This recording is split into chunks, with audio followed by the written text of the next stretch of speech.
I mean, are you super pumped for the season? Because of course. I could tell you as a fan, I see the pictures that you guys put out, like of your squad, the additions that you've made, but it's exciting, right? Like, you feel like you're ready to get back in that atmosphere at the Q where people are the energy's so high, right? Of course, especially now. I mean, with the team we have now is probably the best team we've had since I've been there. 1 through 15 or whatever. So, absolutely now. The sense is that there's like great camaraderie, right? Like a strong bond and strong unity. And, you can play on a team with talented players, but it's a little something special when everybody really likes everyone. Don't you? Do you feel like you've got that recipe? Oh, yeah. Mm-hmm. Yeah, especially, with our guys now, obviously we try to keep it as close as possible. But the guys, with our team now, everybody just really buys into it. It's not just, every team, I guess they call it cliques. Every guys have like 3 or 4 guys that really hang together, or this group hangs together. But for us, our team is just so tight. It's kind of, I wouldn't say scary, but it's weird because I've been on multiple teams and it's never really happened like that until I got here. So everybody really just gels. It's special, isn't it? Oh, when that for sure. happens. I love seeing you guys, supporting other Cleveland teams too. Like when the Indians last season were in the playoffs and then the World Series. Yeah. You guys were having a great time in the suite. It was awesome, wasn't it? It was amazing. Oh, gosh. Will you be doing that again this year? For sure. Yeah. Absolutely. Do you, even at this level in your career, so talented, playing for the best team, at the highest level, do you still have almost like little kid or little boy moments that are pinch me moments, whether it's walking on the field of Major League Baseball team during the World Series, or whatever, or getting to meet somebody who maybe at one time would have been like an idol of yours, or or you love their music? Like, do you have those moments still? Yeah, I try not to show it too much because it happens to me often where people, it goes vice versa with, baseball players or football players looking at me that way, and it's like, little did you know I'm such a big fan of yours, and it's kind of weird, but it's fun, because you actually get to live out, your dreams, and like I always go back to like the Chicago days when Jordan and Frank Thomas and some of the Bears guys, and I would see them in the commercials or just hanging out or take like a picture and just be like, man, that's like the ultimate goal. Have especially like a Cleveland, having 3 professional teams and everybody's just like super cool and just really gel and click. So for me, I think that's what it's all about, especially growing up as a huge sports fan. Yeah. We were driving around with one of the starting pitchers for the Cleveland Indians the other day, and he came from a small town, was really poor, didn't have much, and we talked about the fact that now he has access to so much, and he was like, I didn't even know that stuff existed. So he was like, I still sometimes don't even know what to do with it. Did you feel comfortable with all that right away, or were you like, how am I able to do all these things and have access to all these things? Oh, for sure. I was actually blown away, and I was literally just doing. At one point, I was just doing stuff to see if I could do it because it was like, there's no way that they're just gonna let me do this. Last year before the season started, after we won the championship, it was like, I haven't been to a Browns game. And it's like, you got tickets? I'm like, no. And it was like, don't worry about it, just come in. I'm like, really? Like, how did? Okay. Just walk in the arena, sit in any seat, go to anybody's suite, walking on the field. I'm looking like I just came here with no tickets, no nothing, and they're just like, yeah, come on. the next day, I think it was a baseball game. I was like, there's no way they're going to let me do this at a baseball game. I did it again. I was like, so they're just going to let me walk around here and do whatever? It was so crazy. So crazy. I think it's cool, though, that your brain still says, how are they letting me do this? Oh, for sure. It's so weird because, like, you would think, like, nah, you got, like, somebody's going to stop me at one point. Like, nah, where's your ticket or something? They're like, oh, no, come on. Who you with? I'm with him, her. Oh, yeah, come on, let's go. What? Like, are you serious? See, next time I want to go somewhere, I'll be like, JR sent me. Look, we're kind of friends. No. Well, this city has really embraced you because you really embraced the city. Can we talk a little bit about what it's like coming somewhere where people appreciate you, where they believe in you, where you're wanted? Because we all, at some point in our adult lives, find ourselves in a situation where we don't feel wanted, right, or we feel misunderstood, or we have somebody put a label on us. How did coming here, playing for the Cavs, playing for this city, having LeBron believe in you and want you, what did that do for your psyche? I mean, for me, it did wonders because, I mean, like you said, everybody hits that rough patch or whatever where, you know, you feel not wanted or, you know, whatever the case might have you. And it's like, okay, like, you really, it's almost like a reality check. Like, damn, am I really that bad of a person or a player that people, like, they just feel like they can do or say whatever they want, and you really, like, begin to question yourself, and it's like damn, like, what did I do that was that bad? I mean, there's so many other things that you could have done or that other people have done and gotten away with. It's like, you know what, man, just whatever. And then you know, quote unquote, being a throw-in in the trade, and then, you know, LeBron's like, no, get him here. I want him. Like, the best player in the world wants me, but nobody else wants me. All right, cool. Well, you know what? It's almost like you have something to prove, but not to anybody else, just to yourself. You know, it's just that mentality of, you know, what the hell with everybody else. I'm gonna do what I gotta do, and, you know, I'm gonna make the best of my situation for my team, not just for myself.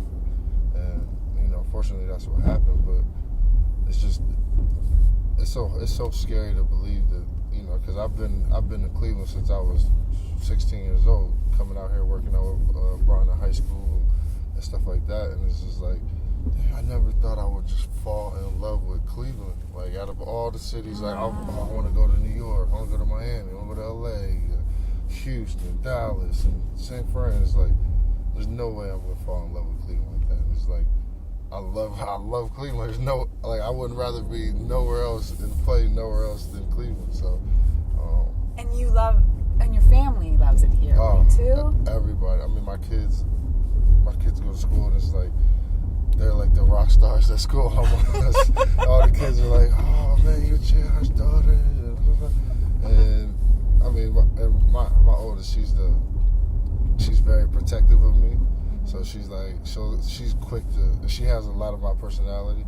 So she's quick to tell people, like, yeah, that's my dad, that's none of your business. Like, I love that. Like, she's keeping serious. house. Oh, for sure. Mm-hmm. For sure.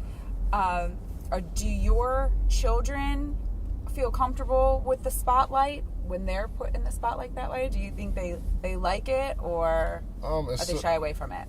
In certain aspects, yes, and a lot no, because I don't really get to spend as much time with them, of course, because, you know, through the season and stuff like that. So summertime is really, you know, their time, and when I'm out and about, and, you know, people, I'm almost too nice at times. And I'll sit there and, you know, try and go to the mall and sit there and take pictures, and every 3 steps, can I get a picture? Yeah. Can I get a picture? Yeah. Can I get a picture? Yeah. And my daughter's like, okay, Dad, that's enough. Like, no more pictures. Like, this is my time. Like, she'll sit there and tell me she's about to be 9. She's like, no, Dad, this is my time. Like, no. I'm like, okay, that's fine. Yes. You know? Which I can appreciate that, right? That when you're with somebody and you want to spend time with them, you want it to be their time. At the same time, that's part of what everybody loves about you too, is that you're accessible and approachable and cool that way. But it's tough, right? Finding a balance, because at the end of the day, family means the most. Oh, for sure. For sure. The balance is,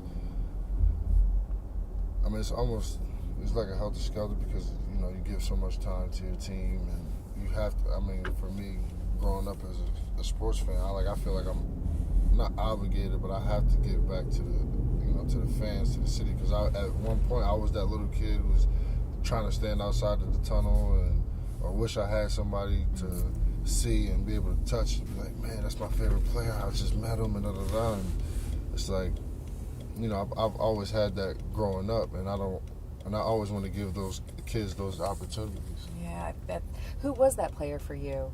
For me, it was Michael Jordan. When I got to high school, the Nets were really good. So it was Jason Kidd, Kenyon Martin, Kerry Kittles. And a funny story, because when I was in high school, and I went to a game because they honored me, because I was playing in the All-American game, and I got an opportunity to meet one of the players, and he just like kind of shunned me off, and I was like, you know what?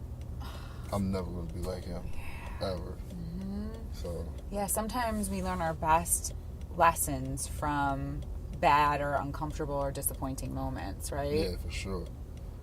Especially when you know, as a kid, and, you know, growing up and being quote unquote All-American and all that, and just seeing one of your idols, and and I wouldn't say not a nice person, but just the way you could treat a kid, like, it's just like, you know what? Okay. Because you thought, hey, this is so easy. It could take 2 seconds, 3 seconds, and it would have made your year, right? Oh, for sure. Uh-huh. And it was a situation where it wasn't like 1,000 kids outside or nothing like that. And because I understand it now, but like it's just me, my dad in the back. One of the people from the Nets brought us back there.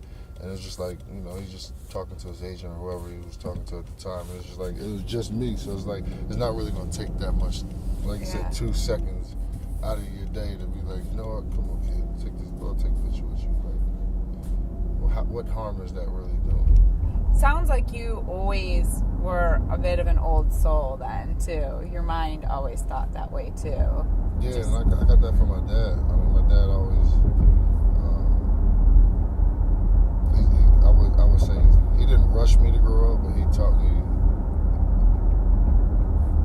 how to, you know, there's a time and place for everything, and there's a way you go about doing your business. And fortunately, a lot of people don't have that father figure or person in their life to, you know, teach them those situations or positions. And I mean, fortunately for me, my dad has always been there, and, you know, coaching me through life and as a player as well. So he's really the most influential person in your life? Yeah. I mean, my mom would have something to say about yeah, that. right. Well, hey, we've got to get credit to the moms, too. For sure. But my dad, I mean, just being a male, and, you know, growing up trying to walking my father's footsteps to a certain extent, I mean, that's my guy. Your baby, that baby. Oh, she's so stinking cute. Oh, goodness, how's she doing? She's amazing. She's amazing. She's a real live miracle baby, I call it. And she just every single day she does something where you're just like, oh my goodness, like she's here, like actually, you know, trying to talk, trying to stand up on her own. She's about to be 9 months, and it's just like, man, everything we went through to being in the hospital every single day and not knowing what was gonna happen and everything is just like, man, like this is what it's about. And she proves it to us every day. Like, she's started holding her own bottle at 6 months. It's like, wow, like it's crazy, and just to see it and to be around it every single day. I mean, everybody. I've always, like, growing up and throughout life, you always hear about premature babies and stuff like that, but to actually live it and be in the hospital every day, going to the NICU, seeing other families, and it's just like it's a whirlwind because no matter how much money you have or how much quote unquote power you have, you can just walk into places and just people buy you drinks or just give them free or buy you food and you don't have to pay for anything, stuff like that. It's just it really shows you like the power and the money means nothing if you can't. There's nothing you can do in that situation. You can't buy a house, right? Right, you can't buy a house at all. Or a life. And because she was born, and you call her Coda, or do you say Dakota? Dakota or Coda? I call her Coda. Her name Coda. is Dakota. Yeah. So when Dakota was born, she was what? She was 1 pound. She was 1 pound and 11 inches. So the numbers were not on her side. No. But love was, boy. Yeah, for sure. Mm-hmm. I mean, and again, through the grace of God, and in the city of Cleveland, I mean, so many people have embraced us, and so many people have sent us inspirational words and just little gifts, just like praying for, just whatever. And it's just like every day just made it that much better because we were able to reach and and not only reach but put hands on other people who were going through the same situation. Like it's not, you don't have to be the richest man in the world. You don't have to be the poorest man in the world. It happens, and it gives you a sense of normalcy because, I mean, like I said, everybody goes, not everybody, but a lot of people go through that situation, and people are just like, man, why me? Why me? Why me? Well, anybody can easily ask why me. If I can go through this situation, anybody can. So, and I mean, it's just so surreal moment. You and your family, you already knew you were good human beings and working every day to live a good life. When that happens to you, does something change in the way you approach every day? Did that change you going through that experience? Yeah, for sure. I mean, you always hear the saying, every day is a promise. But once you go through a situation like that, it's literally take hold of every precious moment you can. And I mean, like I said, I don't really get to spend that much time with my kids throughout the season, but every chance I get, I'm either talking to them or trying to help them do more, just try to do more than what you were previously doing, so to speak. I mean, it's just so many things that we can, obviously we can say I can do more, but actually doing and making an effort and just being there and talking to them or FaceTime or whatever. It might take 5 minutes out of your day. It might take 4 hours out of your day, but just putting that extra effort into it. Yeah. Well, I know it's early in the morning, but I pulled a couple of tunes that I thought might inspire you. Okay. Are you cool with? I mean, I probably should have you put the playlist together, and maybe we can even pull a song selection that you like. But there might be a lot of bleeps in my song. The good thing is we can get away with that, right? We're not live, so okay. Well, it is Sunday, JR. This happens to be one of my favorite tunes, but this is the gospel version. This is Take Me to Church, Eminem. This is, to me, I think it might be the best song ever. Really? Lose Yourself? Oh, Lose Yourself for sure. Especially when you're working out. That's so much motivation. Everything about it. Yeah. Especially if you feel a little aggression. Right. So what do you think, right? Oh, Since sure. it's Sunday. Right, why not? Football Sunday, too. Yeah, this is... And it's football. Are you going to the game today? Nah. You're not going to walk in? Nah, I'm not going to walk in. I can't. Coda doesn't like wearing her earmuffs for all the noise, so... I don't blame her. It'll be hard. We took some friends once when their little girl had to wear the earmuffs too. She was like looking at us like, really? Right. You really gonna put these on me? What do you listen to get motivated?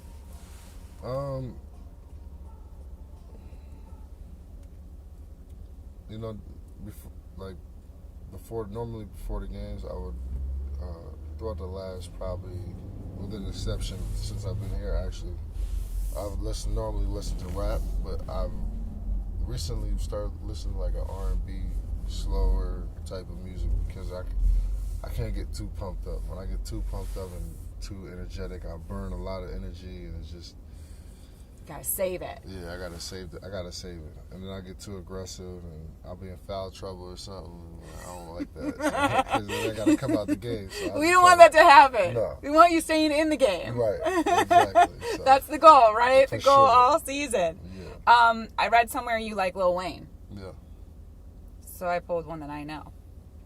Because I don't know. I know a few, like, old classic Well, this is actually Juvenile with Lil Wayne singing in it.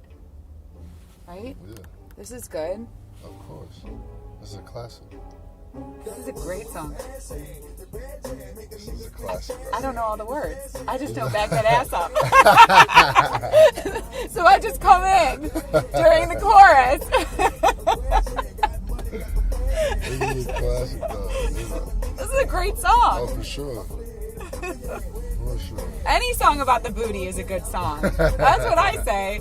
I love J-Lo and Beyonce for bringing that in style. Yeah. They got enough of it, that's why. Exactly. I was like, thank you, God. Finally, you can have more people appreciate the backside. Okay, how about, everybody always wants to talk about you, like, being shirtless. We're going 90s. Do you know this one, or am I too old for it? Jermaine Stewart. You know this. You don't know it? You're like, this is not on my playlist. How do you feel about 90s music? I love 90s music, especially R&B. Yeah. Oh, okay, I did that. Right? Yeah, for sure. I think I did this in the intro for the Cavs. You did this in the intro for the Cavs with this song? Yeah. This is a jam. For sure. Like, this just automatically puts you in a happy mood, I think. 90s music in general just puts you in a great mood, I think. Always. Like from 90s and before, puts you in a great mood. The 2000s and all of that, I'm not really a big fan. It was a little depressing, right? Yeah, At that time? Yeah, it's just too much. Everything coming out of Seattle. It was like everybody was so Right. like. It was raining every day. Yes. It's just like, man, what happened to being happy, upbeat? Like everybody's just down and sorrow. It's like, man. I mean, don't get me wrong. If I've gone through a breakup, I like to listen to sappy music. Right, but right. for the most part, I mean, right? For sure. This is a fun song. Shirt off.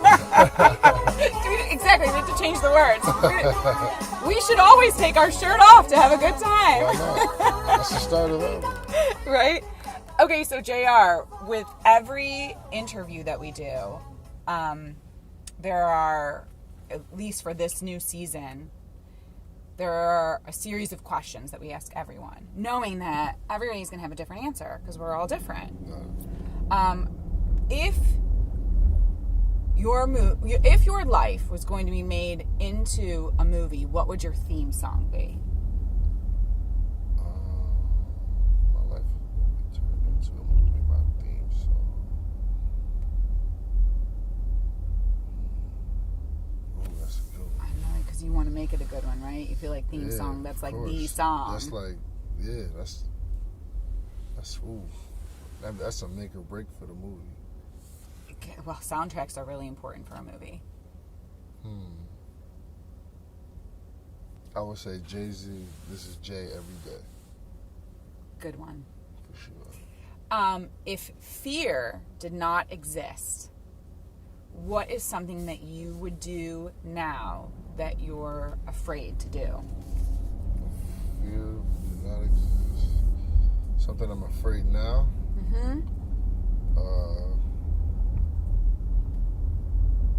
Have a pet snake. You don't like snakes? I hate snakes. I'm terrified. Yeah. Like, terrified of snakes. I'm not crazy about them either. Yeah. What is something that brings you the most joy? What brings me the most joy?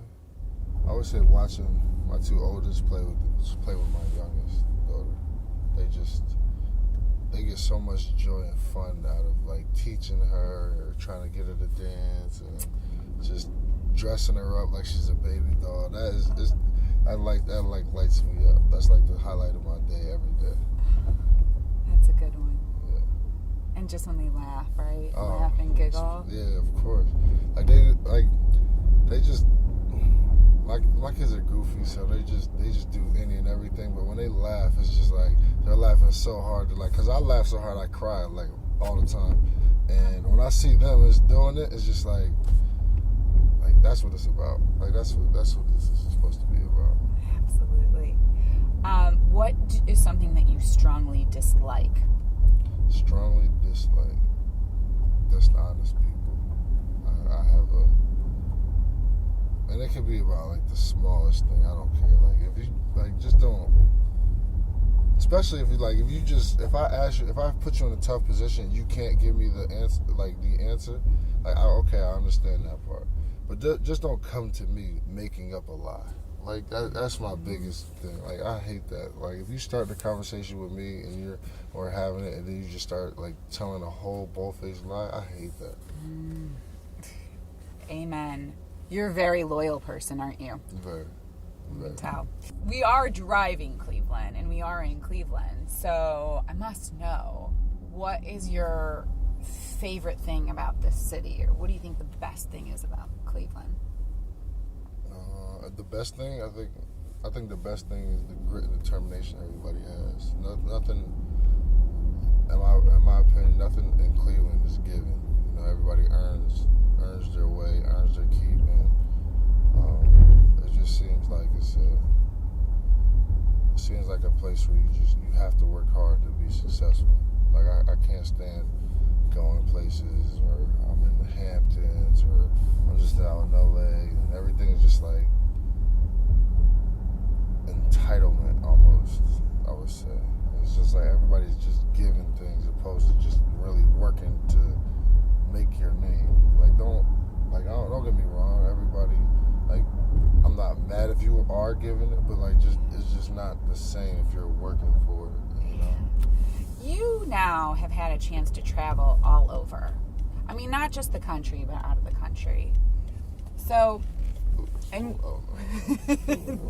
you don't have to say this just because we're in Cleveland, but do you feel like there's a genuineness here then that maybe you don't get other places that you go? Is there for sure. something about the vibe and the character of the people that you really feel connected to? Yeah, I mean, it's some people just obviously certain people just gravitate towards you, but out here it's just like everybody's so appreciative of not just of me and my family, just like of every person that I'm around, really. I mean, granted, we won the championship, but every time I hear it or someone says something about it, the first thing it says, man, thank you for what you're doing for the city. I really appreciate it. You know, we need that. I was like, man, I just play basketball. Granted, I love what I do, but it's not like I didn't think I was like out here saving babies or something like that. Like I didn't think I was sitting here. I didn't think I was saving lives or whatever.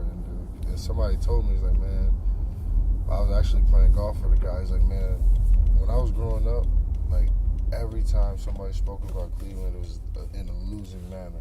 Like you changed the youth's mentality. Like, man, I can do it. Like I can be successful in whatever I do. And it's not just as a sports fan or an athlete. Like we can be successful. We've been down for so long.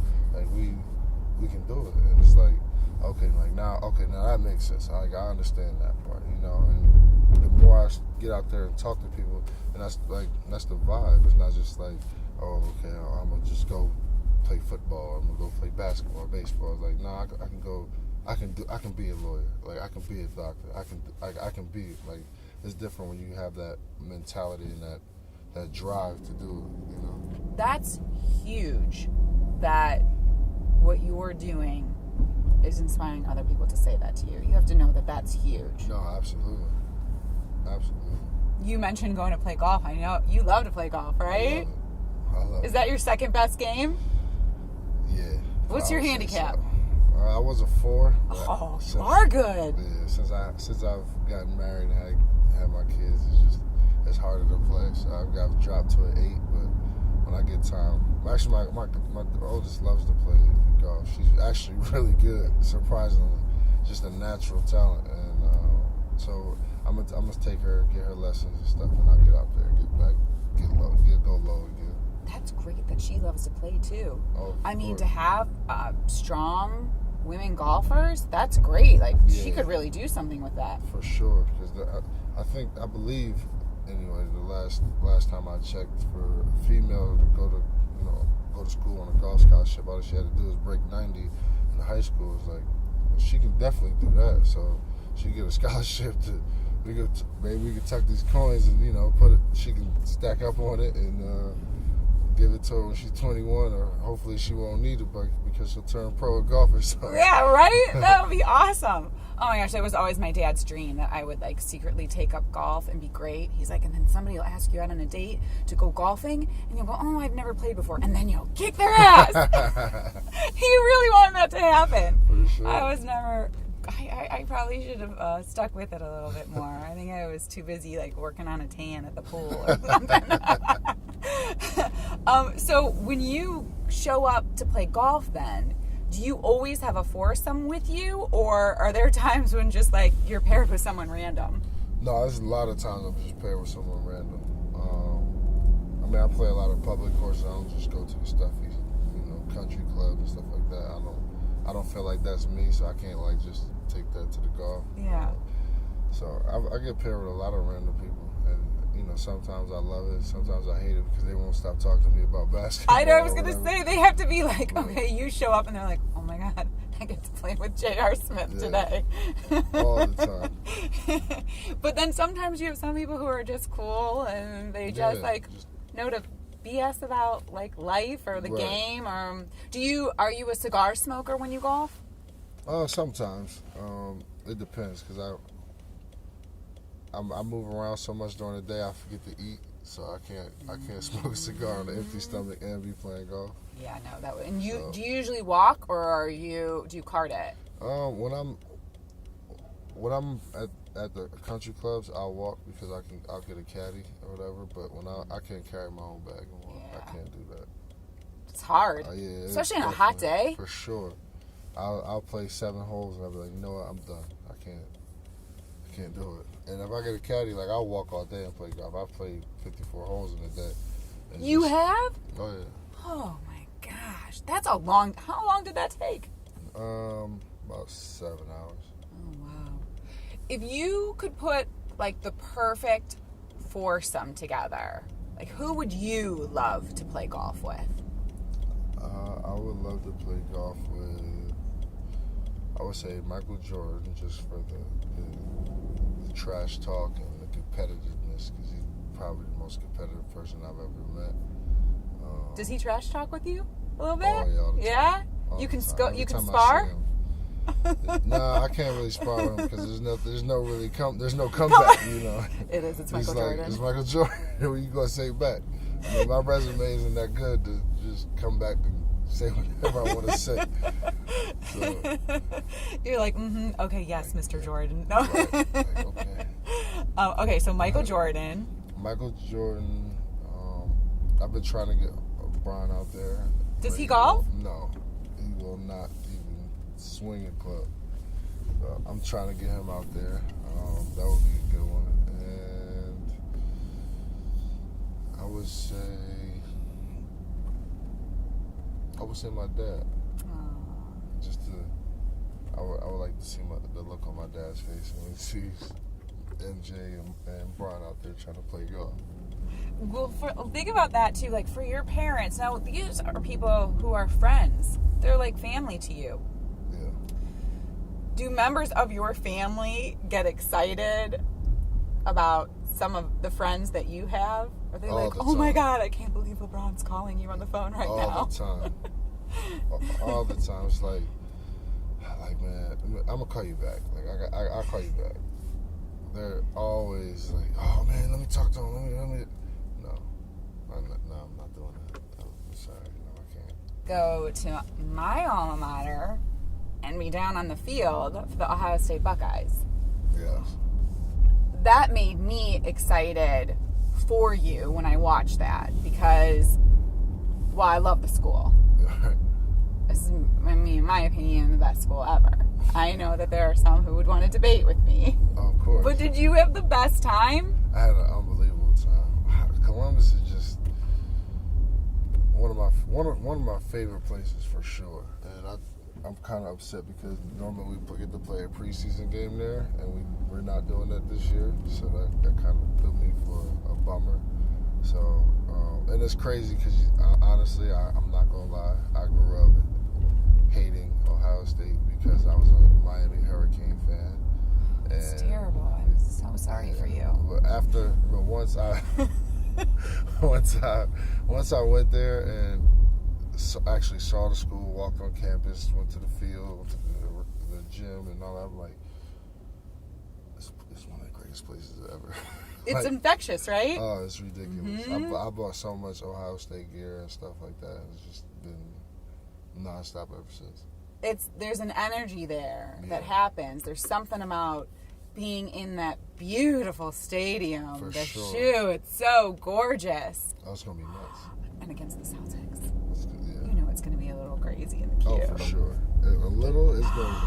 Yeah. It's gonna be a while. Do not have so much adrenaline that you play great, but you cannot foul out. That's why I gotta listen to Adele or something like that for a game, for sure. I'm gonna have to. Hello. Yeah, it's me. It's me. That's my conscience. It's me. Just calm down. Don't fall out. Right. But the thing is when you're riding on adrenaline, like you want to keep that going to win and to play well. What dials you back? Like in the moment when you're like, all right, I'm going over the cliff, what pulls your shirt back a little bit? My teammates, honestly. Fortunately, obviously, having Brian, it helps a lot because I don't really have to do as much. So I let him pretty much do it all, and I just shoot my shots. But my teammates, when I look at my biggest fear, especially while playing, is not letting my teammates down. Like that's like the ultimate, my ultimate goal at all times. I look at them as like my family members. You never want to let your family members down. You always want to protect them to the utmost, and your actions, affects everybody. So,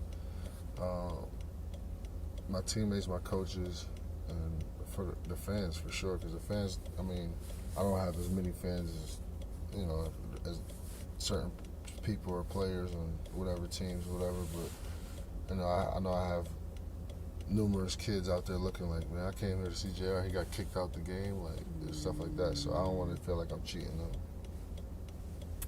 I would say that, people who care about you would say as long as you always rise to the best of your ability, you're never going to let them down. Yeah. Right? Absolutely. When you do the best that you can on any given day. But you're a champion too. Is that the way the mind of a champion works, or is the best of your ability, if it falls short, not good enough for you? Me giving out my best would always be good enough for me, but I'm not sure if it'll be good enough for everybody. But I can live with that. Yeah. It's a tough pill to swallow, especially when you try your best and you fail. That's a tough pill to swallow.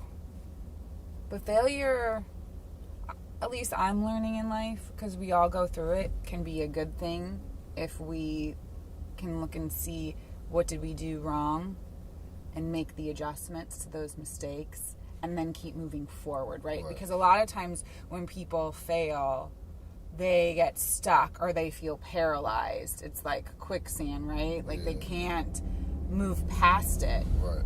So that's the other part about being a winner or rising to the occasion, is to be able to move past the paralysis of failure. Yeah, it's always about how you recover. It's always how you, if you get knocked down, whether you get back up and keep playing, or you get back up and distraught. It's always about how you redeem yourself. Yeah. You have a very laid back, chill vibe though, too. Yeah. Right? So do you feel like that's how you are most of the time? Oh yeah. Just very laid back. Very laid. I'm very laid back, but it's like a laid back, intense type of thing, I would say. It's like I'm extremely chill and laid back, but I'm always on, I would say, how we say it in Jersey, I'm always on tilt. Like, it's not too much that it doesn't take me long to get it going. Always on tilt. Yeah. So did you get any more new tattoos over the summer? I got one on my leg for my daughter, for Coda. You did? Yeah. Is it of her, or it just says it's something? It's actually a soda bottle. It's because her nickname is Coda Soda. So it's a soda bottle that says Coda Soda, and then it has 1 pound 11 inches on there. It's for a Sprite bottle say 20 ounces or whatever. Yeah. Oh, that's sweet. I like that. Do you have a high tolerance for pain? I used to. I don't have it anymore. Not for like tattoos anyway. But So like, now if you get a tattoo, you're like, oh. Yeah, for sure. It hurts. Especially for me, because all the spots where it didn't hurt is taken up already. So everywhere else is just like Are you done then, or not necessarily? I don't think you're ever really done getting tattoos. That's more of it's like a house. A house is never really done. You know what I mean? You can decorate it and do all that, but you still, I want to do this, or I want to put this here, or I want to put that there. This piece of art looks better here. You are a pleasure. Oh, thank you. You are just so delightful and a really cool, good, great person, and I feel really lucky that I got to meet you and talk to you and have you drive me around. It was I loved it. We got stars on the ceiling. Living a good life. That's what it's about. Yeah, you're right. Mm-hmm. Enjoying every moment, right? You know it.